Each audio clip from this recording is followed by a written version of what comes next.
A man has a crush on a delivery girl, a mind control ray gun, and the will to use it. This is the original story rewritten by Perchance.org rewrite program, making it longer. This is for entertainment purposes only.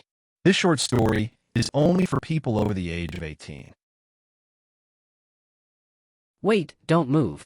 I told her, though she was already standing perfectly still, the kind of stillness that only comes from a combination of professional patience and a body honed by 1,000 repetitions of a Pilates core routine. For months, Tanny had been the highlight of my afternoons.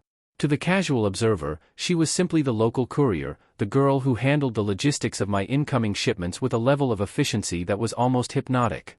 But I had spent enough time observing the way she moved, the effortless glide of her step, the way she pivoted on her heel, to realize that the uniform was a lie.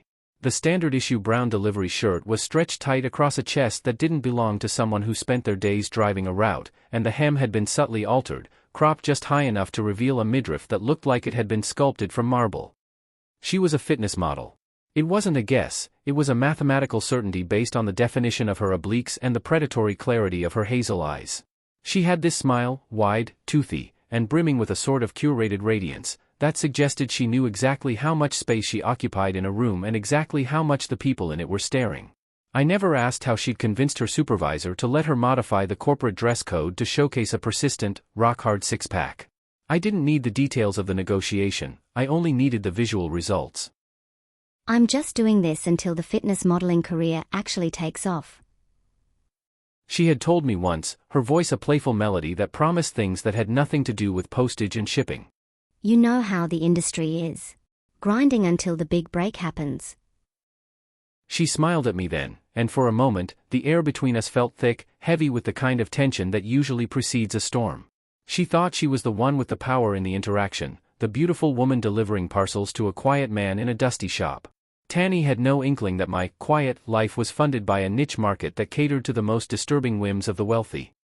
On the surface, my storefront in the local strip mall was a relic of a dying era, a television repair shop. The sign was flickering, the windows were smudged, and the smell of old solder and ozone hung heavy in the air. But behind a heavy velvet curtain in the back room, literally behind the curtain, lay the true heart of my operation. I didn't just fix capacitors, I engineered desires. I specialized in the construction of mind control ray guns. It was a high-margin business. A single unit could fetch the price of a brand new Italian sports car, and the allure was simple, total, absolute alignment. One focused zap from the emitter, and the target's psyche would snap into place, aligning perfectly with whatever parameters the operator had programmed into the device. I had spent years refining the technology. My first prototypes had been tested on the low-hanging fruit, the annoying neighbors who mowed their lawns too early on Sundays, my overbearing family, a few opportunistic friends, and then the friends of those friends. By the time I moved into the strip mall, the science was settled. People with money have tastes that are as specific as they are depraved, and they paid me handsomely to make those tastes a reality. You put some real money into making this place look nice. Tanny remarked during one of her early visits. She had recently become the permanent driver for my route, a development that had made my afternoons significantly more interesting. She was looking at the curated clutter of the storefront, unaware that the decor was merely a camouflage for the weaponry hidden in the rear. I watched her, my mind already calculating. I had just finished a new prototype, a model so compact and innocuous it looked like a high-end LED flashlight. It was sleek, silver, and capable of rewriting a human soul in a millisecond. I needed a test subject, someone whose baseline was already impressive, someone who could handle the psychic shift without crumbling. Tanny, with her disciplined body and unsuspecting nature, was the perfect candidate. The day her life changed forever started like any other. Tanny approached the door with her usual radiance, the brown uniform clinging to her curves, those abdominal muscles flexing with every breath. She was all smiles and efficiency, holding a package of solid-state drivers, the kind of non-volatile storage technology that would eventually allow me to shrink my ray gun's internals down to the size of a car key fob. When I opened the door, she didn't even have time to greet me. I stepped forward and zapped her. The flash was momentary, a silent pulse of energy that bypassed her conscious mind and rewrote the architecture of her loyalty.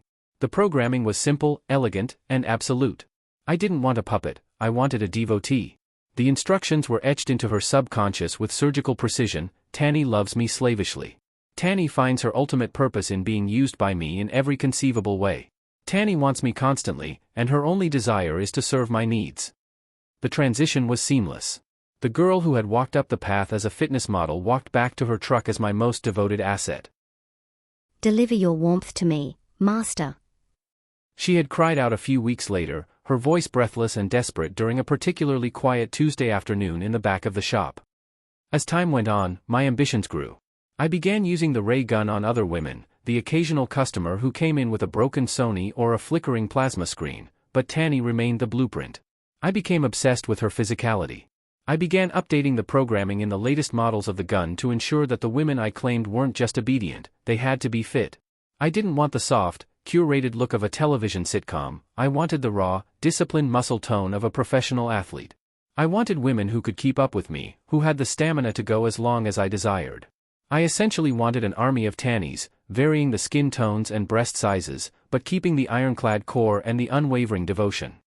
Tanny, for her part, flourished in her new reality.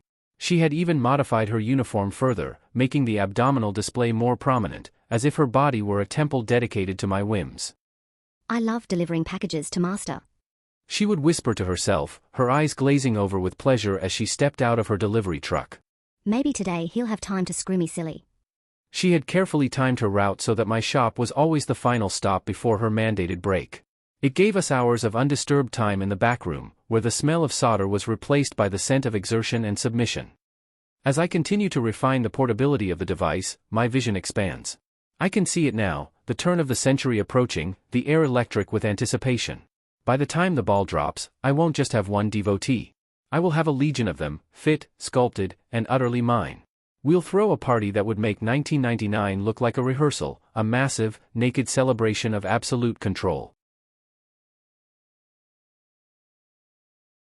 The end. This was a work of fiction. Any similarity between people, living or dead, is purely coincidence. This scenario did not, or should not, have happened in real life. Thank you for listening.